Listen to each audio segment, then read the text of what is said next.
If you challenge the class as a whole to finish a certain amount of pages, then the class can get something like a free period or free homework pass, free quiz, whatever.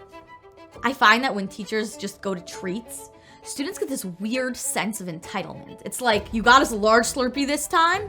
Why didn't you get an extra large? Also, when I see that a teacher's using candy to bribe the class to behave, I know that that class is in trouble. If students are given the message that the work they're doing is so hard that they need to receive compensation, you'll basically have tied your own hands behind your back. When students constantly disrupt, and you know they will, then you should have an equal and opposite reaction.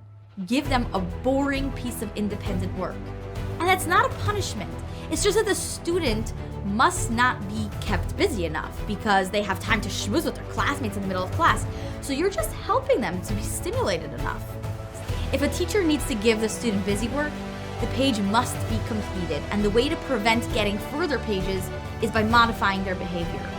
Another tactic that works well with older students is to quicken the pace, involve the disrupting student in whatever work is being done, and give them enough stimulation that they don't have time to do other things. Once I even made one of these students into the class teacher, and he had to explain everything to the class, field questions, everything.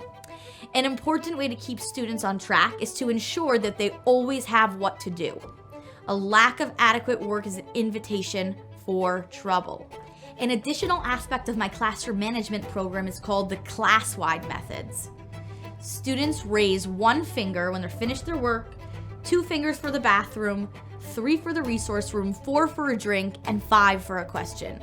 This limits interruptions in the middle of the lesson. You may want to adopt some or all of these signals if you find that you're being constantly interrupted for the same things. It's important to note the huge role that academics play in behavior.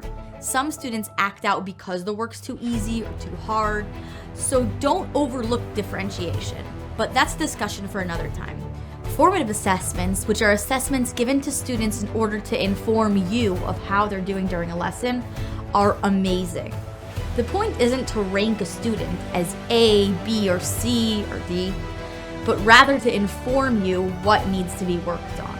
Side note, a huge problem for teachers is the overwhelming load of grading. If you don't have an assistant or the school can't provide you with a grader, it's especially important to learn how to use programs online like Google Forms, which can automatically grade papers for you. Also, don't underestimate the usefulness of having students learn to grade their own or their peers' papers.